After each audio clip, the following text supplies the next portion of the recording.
सर्वांना श्री स्वामी समर्थ, श्री गुरुदेव दत्त. तर आपली पौर्णिमा कधी चालू होते? वैशाख महिन्याची पहिली पौर्णिमा आहे, ती चालू होते गुरुवारी. म्हणजे आज रात्री 9:13 पौर्णिमा चालू होतीये आणि 1 तारखेला म्हणजे 1 मेला कामगार दिन आहे. त्याचबरोबर शुक्रवार देखील आहे.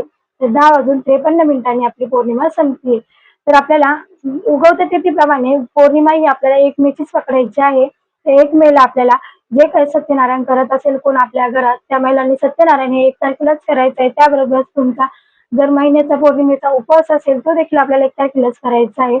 आणि प्रदोष समयात तुम्ही पौर्णिमा मांडा नाही किंवा मग तुम्हाला दिवसभरात कधी वेळ भेटेल तेव्हा तुम्ही पौर्णिमेची पूजा मांडली, सत्यनारायण केलं तरी पण चालेल. त्याचबरोबर आपल्या घरात कुलदेवीची सेवा झाली पाहिजे.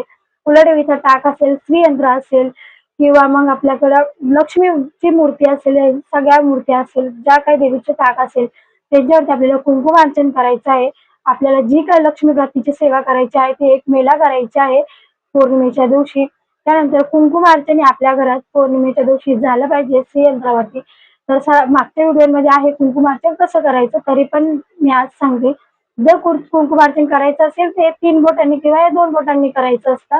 त्याचबरोबर 16 वेळा श्रीसूक्त, 16 वेळा विष्णू गायत्री मंत्र, 16 वेळा लक्ष्मी गायत्री मंत्र, 16 वेळा नवनारायण मंत्र, 16 वेळा कमलात्मक मंत्र, हे असे आपल्याला मंत्र घ्यायचे आहे श्रीयंत्रावरती कुंकुमार्चन करताना. तर आपल्याला 16 वेळा श्रीसूक्त हे घ्यायचंच आहे. आपल्या समस्या मोठ्या असतात म्हणून आपल्याला सेवा ही मोठीच करावी लागते. एकदा दोनदा घेऊन चालत नाही.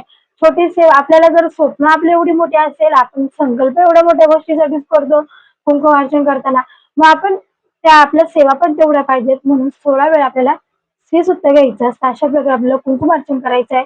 जे काही सत्यनारायण पूजेची मांडणी असेल, साहित्य काय लागत असेल, हे सगळे आहे खाली दिलेल्या लिंकवर जाऊन क्लिक करा आणि मोठ्या ब्लॉगमध्ये नक्कीच बघा. सर्वांना श्री स्वामी समर्थ, श्री गुरुदेव दत्त. भेटूया पुढच्या ब्लॉगमध्ये. तोपर्यंत मी इथंच थांबते.